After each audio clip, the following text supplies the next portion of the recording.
I'm sorry, I'm an attention seeker, you know, I need to... Guys, can you hear me without the mic, or you can't? Yeah, 20 minutes. Okay, so I just need attention from the beginning. Okay, let's start. Before we start, I'm no expert in UK system. I don't have all the information. So if I give you wrong information, I'm not responsible for that. If I give incomplete information, I cannot be held responsible for that. Is that okay with you guys? No. If it's not okay with you guys, I can help it. If it's okay with you guys, then we'll move on. So up to you guys. Anyways, I'm going to give you whatever I have. Second, I'm sleepy. It's 5 p.m. You're sleepy, it's 5 p.m. as well. So let's make it an interactive session. If you don't like my face, stop me. If you don't like my voice, stop me. If there's any problem with the presentation, stop me. And I'm going to try and answer your questions as we go through, okay? Because they told me Dr. Lucman didn't show up, so they want me to prolong the session. I don't know how I can do that. So I'm going to talk very slowly to prolong till 6 p.m., okay guys? What else? I had to ask you for some other permission. Okay, so I hope most of you know me by now. At least I hope. For those little people who don't know me, I'm Lucman. I'm one of the first graduates. I like cardiac surgery. I am 5 feet 8 inches or 9 inches tall, depending if I'm wearing formal shoes or night shoes or whatever. I like Roger Federer and he's a tennis star. So that's pretty much about me. So if you have any questions, go ahead. Now is the time to ask me questions. You have a question, boss? I don't. You have questions, guys? Because once I start, then you can't ask me personal questions. This is the time. Nothing? Okay, let's move on. Okay, so first of all, who do you know who has been to UK? Do you know any people who've been to UK before? I mean, who've trained in UK? Any people who've trained in UK, guys? Oh, yes. I mean, they're two geniuses you should know. Oh, wait, no, I do know. You? Yeah, I know. Gave sense, someone like... No, I mean, someone in the university. I mean, someone you guys know. Oh. My dad? He's in the university. Someone in the university, guys. Anyway, come on. I mean, this is a dead crowd. Can you guys hear me? By the way? Dr. Junaid. Anyone in the university who I know as well? That's three faces. Dr. Farman and Dr. Abiyala? No. Dr. Abiyala? Serious. Okay. They started in UK. Okay, this guy, RDM. Oh, Okay, so he's a true genius, that's one. Who else? Who else? You know? Okay, the second one on the list, I mean, first of all, he hasn't completed his training. Secondly, I'm not a genius, but at least my mom calls him a genius. I was like, no, I might as well put it there. And obviously, I don't deserve to be with him, to be honest. But the point is, maybe if I put myself enough with him, one day I might become like him. So you know, it's a fair game. So any questions so far? No? Okay, let's move on. I'm going to give you a brief overview of the UK system. To start with, we have a foundation program. Foundation program is like our internship. So once people in the UK graduate, they do a 2-year-long internship or foundation program. So first year is called Foundation Year 1, and then we have Foundation Year 2. Once you finish that, then you go on to the course for training. That means, for example, if I want to do plastic surgery, I do 2 years of core surgical training, and then I apply for plastic surgery. Let's say I want to do medicine like endocrine, I do 2 years of core medical training, and then I apply for endocrine. Is that clear so far? Okay, so, but some specialties, for example, they don't have this core training, or the core training is incorporated within the specialty training. For example, cardiac, these are called run-through programs, where after you finish foundation, you just apply to specialty directly, and these core training are within the specialty. It doesn't reduce the number of years. All it does is it reduces the number of times you have to apply. So if you look at the system from this slide, 2 years of foundation, 2 years of training, that's already 4, and then 3 plus 7, that's already 8 to 10 years, you know. So if you compare with another country, for example, the US is already a longer system. Then, if you look at the system, you need to apply one for the foundation. Once you finish that, you apply for core training. Once you finish that, then you apply for specialty training. So there are 3 applications compared to 1 application, for example, in the US. And there's no guarantee that once you finish foundation that you're going to start core right after. Or once you finish core, you're going to start specialty right after. So you need to keep in mind that you might waste a few years here and there trying to apply for the next position. Although, if let's say I finish core training and applying for specialty and I don't get in that year, I won't be out of job. I'll have a paid job, but it'll be a service job. So I won't be progressing in my training, but I'll still be having a paid job. So you won't get kicked out of the hospital. You just work there, but not progress in your training. Okay? So that's a brief overview of the UK system. Now the question is, let me swallow my gum. It's coming into my okay. So the question is, where can we enter the system in the UK? So at which points can we enter the system? So the first thing is, we can enter the system at the intern level or the foundation level. That's one, and we're going to talk about that in the next few slides. The second one is if we can enter the system at the specialist level, which means you finish your post-grad training, let's say in Saudi or wherever, and then you send your documents to the General Medical Council in the UK and tell them, I've already done my training, is this equivalent to yours? If they say yes, then you can go and give the Royal College exams. But for most of us now, we can't apply to that. So all we can apply to is the foundation program. Is that clear so far? Any questions? Okay. So now There's a question. You're doing a year of internship here already during the 6th year. Would that take a year off of your Yeah, foundation? we're coming to that in the next slide. Any other questions other than that? No. Okay. So now I'm going to give you, as you said, introduction of how you get into the intern level. First thing first, you need to do an IELTS exam. They don't accept TOEFL, so you have to do an IELTS exam. So you have to give a minimum of 7.5 overall on the exam, and minimum of 7 on each band, which means 7 on reading, 7 on listening, 7 on writing, 7 on speaking. And it expires in 2 years. So if you give it too early, you're screwed. So I don't know why it expires, because if I have my initials right now, I don't think I can de-prove in 2 years. I'm only going to improve, but we need to make money and we need to follow the flow. So next, we have, once you finish the IELTS exam, once you get the 7.5, then you apply for PLAB 1. You can't apply for PLAB 1 if your score is not above that level. Because, what's up? So once you've gotten the required score in the IELTS, you apply for PLAB 1 exam. Now, PLAB has 2 exams, PLAB 1, PLAB 2. They're like the equivalent exams of the US, so they're the same thing as steps. Okay, we're going to discuss them in a few slides in detail more. But what you need to know, if you have a European passport, you're exempted from step 1 and step 2. If you have France, Spain, You go to the top exam? you don't. You have a European passport? You have a European passport or you don't have What it? is it? Is it you? You have a European passport? Yes, I don't do it. Crap, guys. Yeah. So anyone who has a European passport, forget step 1, forget step 2, okay? So you just send your documents and you get registered. In my parents, he didn't give me a chance.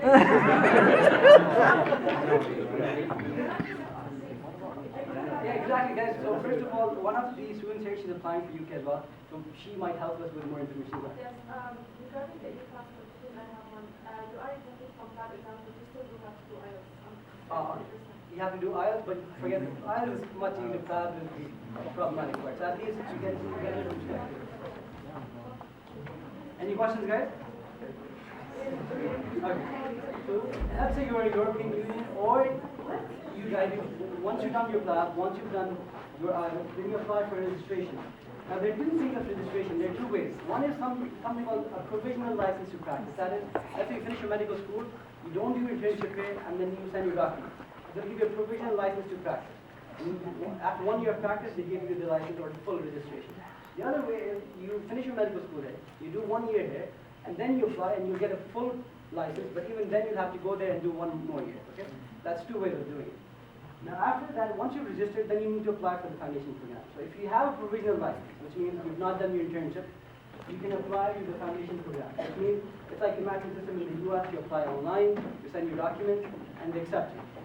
But you need to keep in mind for that, first of all, you cannot have done your internship here once. Second, you need to have a right to work in the UK. Which technically means anyone who doesn't have a visa is more or less out of this question. So anyone who's not the European Union passport holder, you can't apply to that foundation directly. So you have to do the full registration and then apply to the DHA. Is that clear so far? Excuse me. Can't hear you? How would you turn the mic on? Can you use the mic? Can you repeat this part? Sure, no problem. Is this working? Yes, can you repeat step 3? Yeah, sure, no problem. Okay, so once you've done your IELTS and once you've done your PLAB, then you apply to the General Medical Council for registration. Now there are 2 types of registration. One is the provisional registration, which means you graduate from a face, for example. You don't do your internship here and you send your documents in. They'll give you a provisional license, which means you don't have a full license, but you do it under observership. And then once you finish 1 year, then you get the full license. That's one. The second one is you finish your medical school there, you do 1 year internship, and then you apply for full registration. Now ideally, one would wonder why would you want to apply for provisional when you can get full? The thing is, with a provisional license, you can apply to that online program like the mapping system in the US, and they give you a 2-year training program, like a 2-year foundation program. So that's much more organized. But unfortunately, the problem is you have to have the right to work in the UK for that, which means if you don't have a European passport, for example, or you can't treat help in the UK, you can't apply to that. So for us, technically, the only thing you can do is do the internship here, get the full license, and then you apply to year 2 of the foundation program. Now, year 2 of the foundation program, the problem is everyone in the UK, when they graduate, they get a 2-year contract. So the year 2 positions are only those positions which were left out, or someone along the way got pregnant, or someone along the way went to Australia or traveled, and those are left out seats. So for one, if you're thinking that you might find a seat right away in London or Manchester, the chances are no. Secondly, if you're thinking that you might find a position in the field you want, chances are you won't. What happens is you go to an online website, NHS and DMJ, and they post their jobs. For example, one of the hospitals in Brighton says, I need a F2 officer, junior officer in orthopedics. I need an F2 officer in ophthalmology. And based on that, you apply to the website. So that's the problem with the F2, but unfortunately for most of us, that's the only way we can go. Is that clear so far? Any questions there? Once you've done that, the question is, this is the picture of the foundation program, but that doesn't apply to all of us, so we'll move to the next one. The question is, how do you get the PLAB exam? Now, the PLAB 1 exam is a similar one as USMLE Step 2 CK. So it's an MCQ exam. It's around £230, which is roughly around 1,300. It's much cheaper than USMLE. It's offered 4 times a year if you give it in the UK. But if you give it in Riyadh, for example, we have a center here as well. You can only give it twice a year. I think the dates are in November somewhere around, and then the next one is in March. And if you want to go to UK, then you give it every 3 months. You can do that exam. The content of the exam, as I said, is similar to the Step 2 CK. So it's mostly clinical stuff, but they ask a few questions on anatomy and physio, but you don't need to go through a whole book to answer those questions. As long as you do a question bank at the end, it should cover up. So stick with the clinical subject. The good thing about that exam is a pass-fail exam, which means no one cares if you got an A, A+, A-, as long as you pass. The pass rate is around 58 to 60%, which means out of 2, let's say Dr. Akib gave the exam and then you give the exam, probably one of you will fail and probably one of you will pass. It's a 50% pass rate, okay? But if you fail, you can repeat the exam again and again. They say there's no problem, but I was looking at the website last night. It says, if you fail multiple times, we might consider this viewing our registration. But technically, it's not a big deal. If you fail once, you can apply again. Okay? And the PLAB 2 exam is an OSCE exam. It's around £848, around 5,000 riyals. It's only given in the UK. So the problem is, there's only one center in the whole world. So once you get PLAB 1 passed, that's the only time when you can apply for PLAB 2. Other than that, the website does not even allow you to apply for PLAB 2. And everyone's applying, as soon as you pass, everyone starts applying online. So if you're late, let's say even if you're a day late in applying for PLAB 2, the next thing you might get would be after a few months. So that's why as soon as you get a pass in PLAB 1, you should go online and apply for PLAB 2. Okay? Any confusion so far? How many times a year? Do they offer PLAB 2? PLAB 2 is multiple times, but as you get a seat, it happens every month. Twice every month. Doctor, you have to do both of them, right? You Yeah. can't do one and not. Any other questions? Any other questions? Okay. So the content of the PLAB 2 is the same as USMLE Step 2 CS. And there are no official books for OSCE skills, but there are few academies in the UK. There's one called Samson, there's one called Swami, and they give courses on PLAB 2. It's like a 10-day course. And it's not that expensive, around £400. So I would recommend it. Any one of you is giving the PLAB 2, go take the course and then give the exam right now. Let's say go for a month, do the course, practice for 10 days, and then give the exam. Because the thing is, although you can repeat the exam again and again, but every time you repeat, you'd have to add 4 or 5 months to your planning. So that's why you don't want to fail the exam once. So just take the course and then give the exam. Okay? Again, it's a practical exam. 12 OSCEs, 12 stations. You need to pass each one of them with the minimum score, and then if you do that, you're fine. Next, any questions regarding the exams themselves? Okay. Now I'm going to tell you how you're supposed to study for that exam. Now, the ideal situation is that you use these two books, Oxford Handbook of Clinical Medicine, Oxford Handbook of Clinical Specialties, combined with the question bank at the end. Some people only do the question bank and they do pass as well. If you're smart, you can do that, but if you want to have a proper basic, then you use these two books along with the question bank. Now, some of you might want to give US and UK both a try at the same time. If you're doing that, then stick with the Kaplan book, and at the end, just do the question bank for the UK.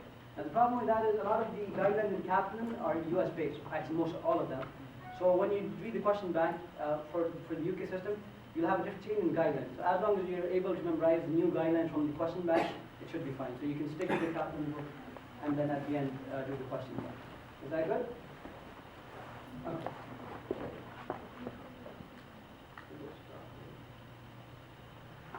What's happening? Okay. Now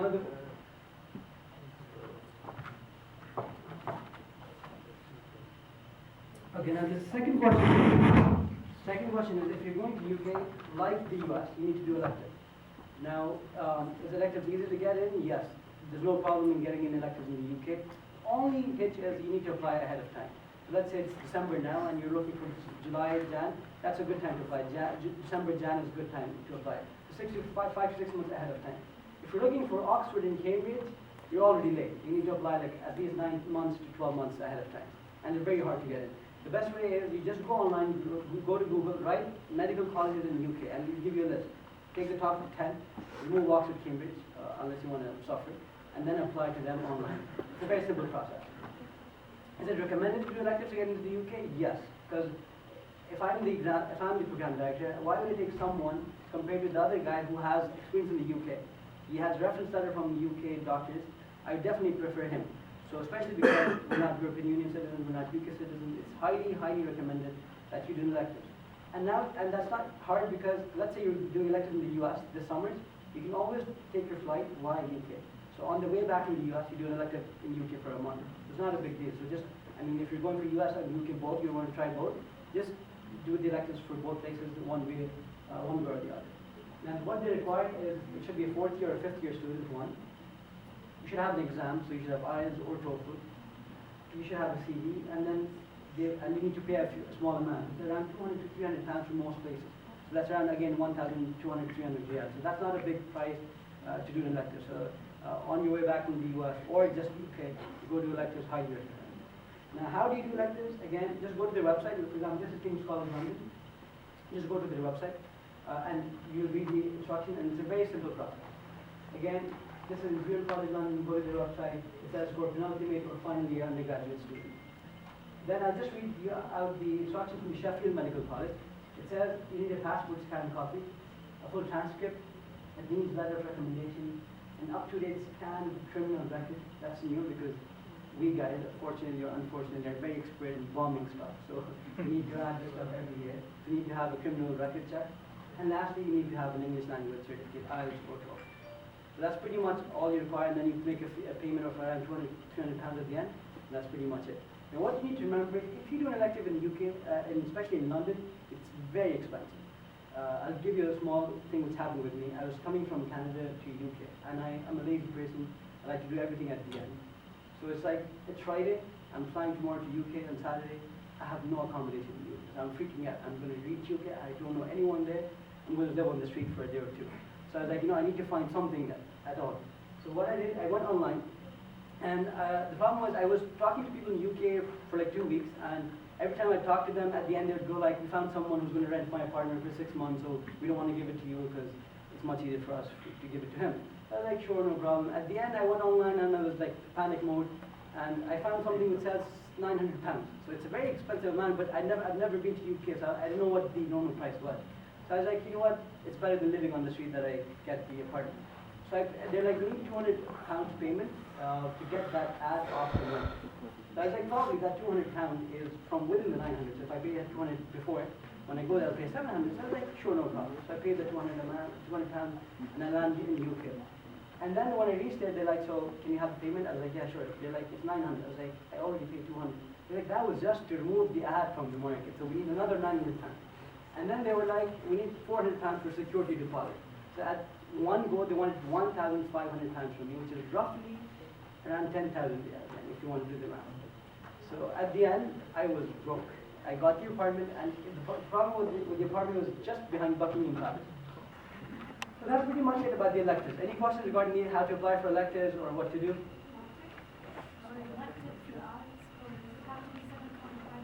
No. Not high. And for the electives, you can even try with TOEFL. The one, you probably accept TOEFL as well. Again, sorry, repeat. Like, if I want to do, for example, to go 8 months in the UK, or you can do it as an You mean as elective? You can do that, but the thing is, once you graduate from medical school, you don't allow electives. Because electives are only within 50 or 40. So, because the UK system, once you graduate from medical school, obviously you cannot apply for electives. Then you have to fake your documents and say, I'm still in medical school and then apply for that. But you can still do that. I didn't have it to work. I can still do that.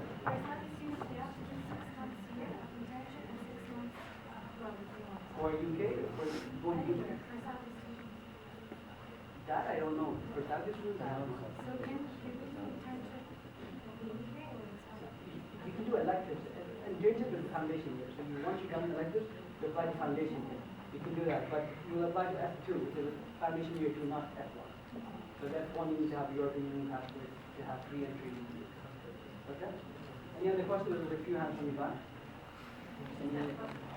How many electives are you accepting?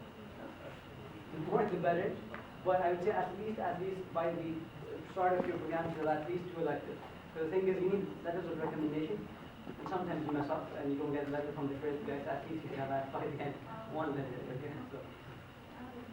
It's about the PLAB exam. I don't know if I missed it, but No at what problem. point of next school is the recommendation? At what point? PLAB exam. What I At recommend what doing it? point? Yeah. Probably if you're studying for Which steps, year? you give it the same time. Or if not, just go to UK. You can give it in the 5th year. Before or after that? No, give it before the electives. Finish it and then go. Because you don't want to look stupid when you're Easter. You know, if they ask you question, you should know what you're talking about. Do you have to have, like, this university has to be recognized by the district? It's already recognized. In the beginning it was not, but it is recognized. This Thanks, Dr. Viola. Last year at the beginning, exactly. So, alhamdulillah, it is recognized. If you go to the GMC website and keep searching, obviously university does show up. Any other questions? How long does an elective take? You can choose. Minimum is 4 weeks. Maximum, depending on the place, they allow you up to 6 or 8 weeks. Good places only allow 4 weeks. Cambridge only 4 weeks. But places where they don't have a lot of students, they can allow you up to 8 weeks. Any other questions? Okay, so now.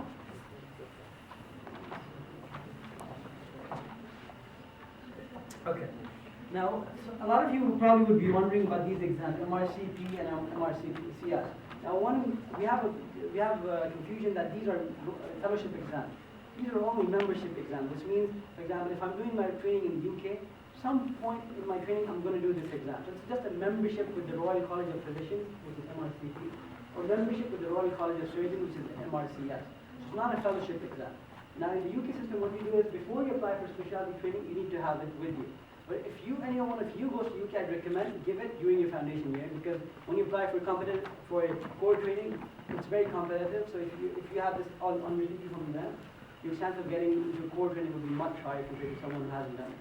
I'd recommend once you go there, do the MRCP. Okay? It's not a hard, the part 1 is an MCQ exam. It's not a hard exam. You can clear it. The second is an OSCE exam, and for that you need to do clinical practice to actually do good on that. Lastly, I'm going to give you pros and cons of the UK system based on the talk so far. The first pro is it's an alternate to the US. It's not the #1 training system in the world, but still the second best training system in the world. So that's an alternate to the US. The second thing is it's very good if you plan on settling down in the UK and just live there for the rest of your life. If that's what you want, that you settle down in the UK, it's a very good place to go to. Third thing is, compared to the US, if you want to feel like plastic surgery or neuro, the chances of getting in the UK are a bit better. They're still very, very ridiculously hard, but maybe 5% better than the US. The cons, the UK system is very long. So they say let's say any program takes in the US 5 years, just add 4 to 6 years for the same amount, for the same degree. So if you become a consultant in the US in 6, you will become a consultant in the UK in 10 to 12 years. So if you're planning to settle down in the UK, that's not a problem. But if you're planning to go there and just do your residency and come back, then it's not a good system to go to because you will spend a lot of time.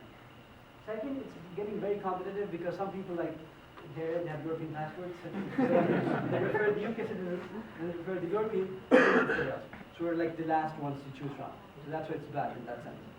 So getting a surgical job in general surgery or very specific In general, I'd say like if the chance of getting a surgical job in the US is 2%, I'd say in the US, in the UK it's 5%. It's still very crappy percentage, but it's still better than 2%. Lastly, once you finish your training and you become a consultant, the amount of money you would make in the UK is not the same as the US. US doctors and lawyers are the big shot guys. In the UK, that's not the case. An engineer, a lawyer, an actuary, a banker, probably be earning the same amount as you. So if you think that you're going to become some big guy in the UK after doing this, it doesn't work out. Unless you have private practice, and private practice normally they only prefer the UK nationals. So for you to get private practice would be a hard thing as well. So if you're in this stuff to make money, UK is not the place to make money. Yeah, but a lot of people who become UK nationals, they're still scared. They're like, they might kick us out any time because we're still at the end, we're not born UK. So a lot of them don't get into this private practice business because it's not illegal, but I'd say it's not officially allowed. So you have to go through some routes to get that. So private practice is not for us. Any questions so far, guys? Are they more IMG friendly than the US?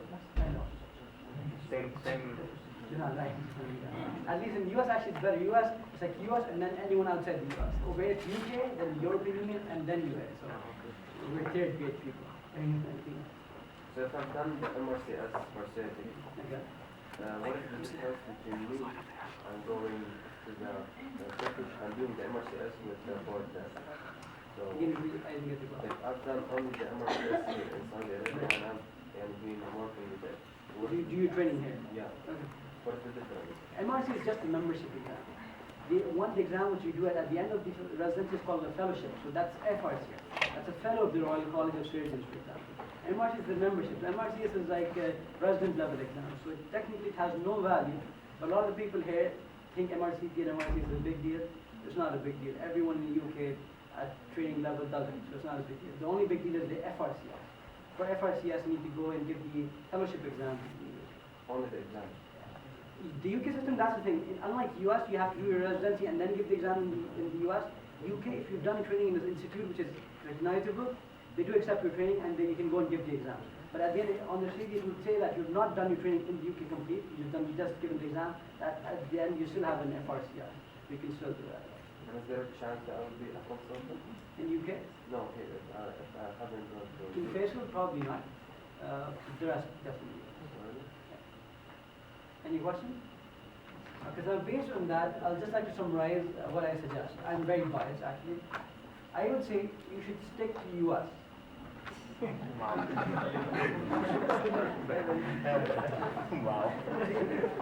Stick to the US, guys. Unless you have a very strong reason to like the UK.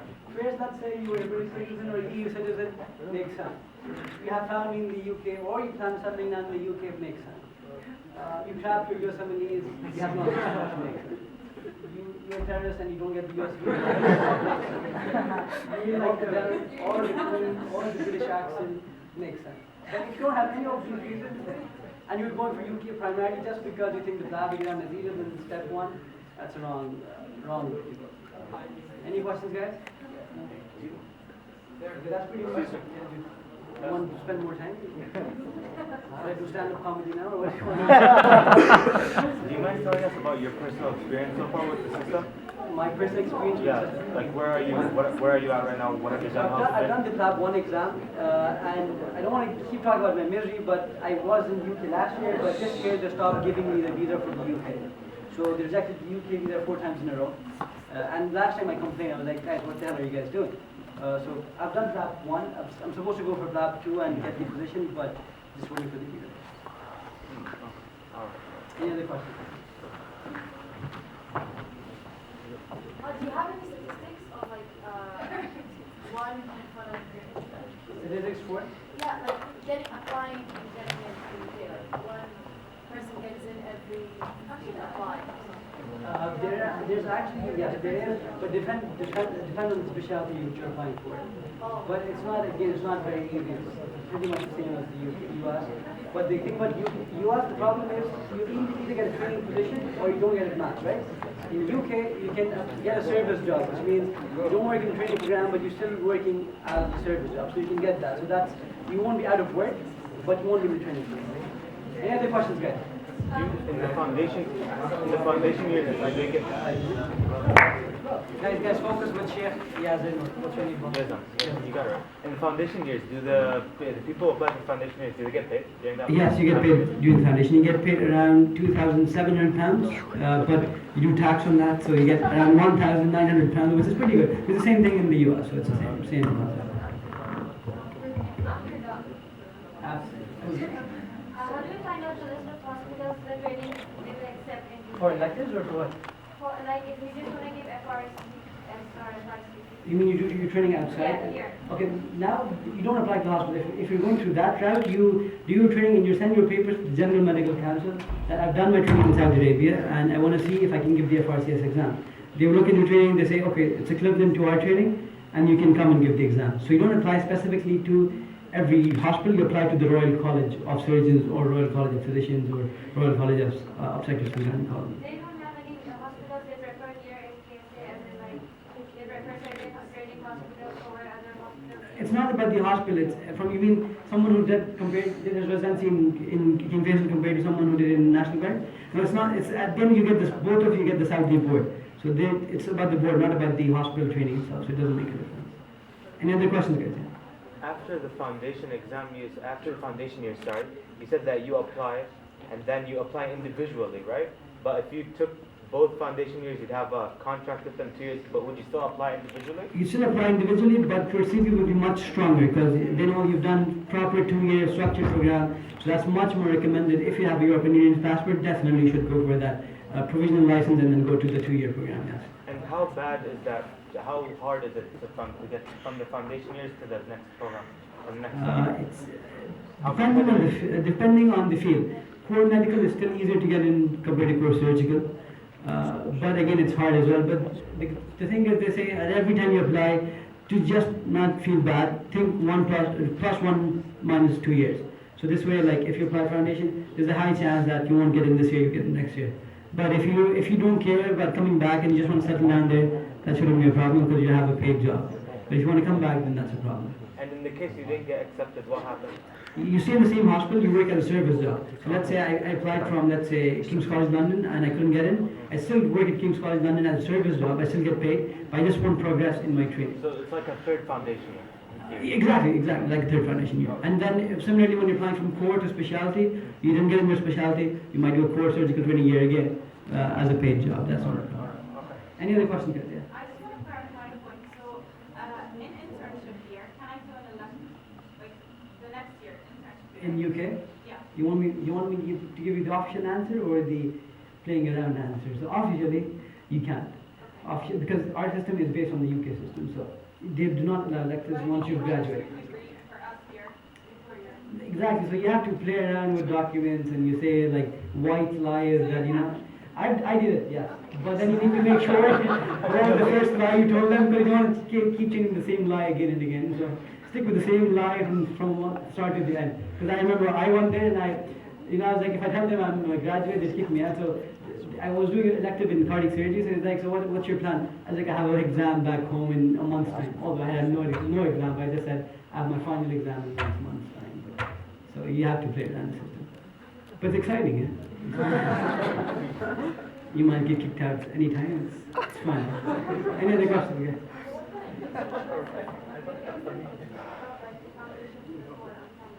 Okay, so first thing, if you have a good letter from your boss, if you've done a good job, he'd give you a very good letter, that's one. Second, if you have these reporting exams, MRCS, MRCP, that help a lot. Third, if you have research, audits, that would help a lot.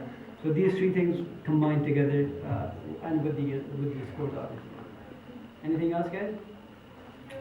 You want me to talk 2 more minutes? You want me to sing? Hello? What do you want me to do? Any other questions, guys? Dr. Asif, do you have any questions? No questions? Did you mention that you about doing the 3 months exam and To get to the UK? You mean at the internship? Yeah, the internship, yeah, when Dr. Akram, what he's mentioning, when you go for an F2 year over there, the internship you've done here should be valid. So over there, they say it should be at least minimum of 3 months of medicine, 3 months of general surgery for your internship to be valid. And our internship has that. So just make sure you don't mess around with your internship if you're going for the UK, because that's the minimum for that, for them to accept your internship as valid to their F2. Since we're applying to individual hospitals for the F2 position, Again, we can repeat. we're applying to individual hospitals for the F2 position, right? So they choose you based on your... Exactly. So you apply, they give, like every hospital posts their job on the NHS website or the BMG careers website. You send your CV and then they interview you. So based on your CV plus with the interview, plus your visa status that they choose the person on. Any other questions?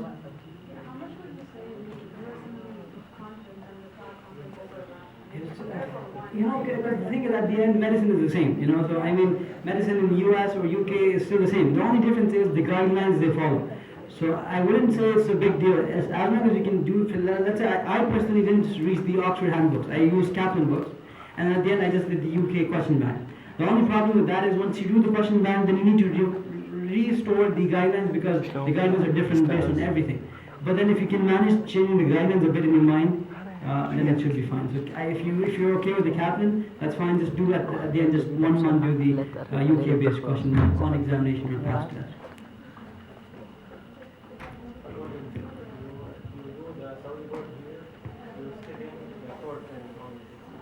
If you show the Saudi board here, you need. Yes. Yes. Anything else, guys? Anything else? Thank you. You have a sorry.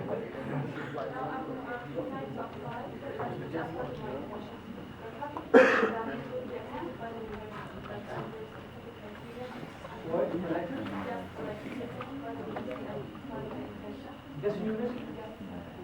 We last 3 months outside. We last 6 months outside. 1 year.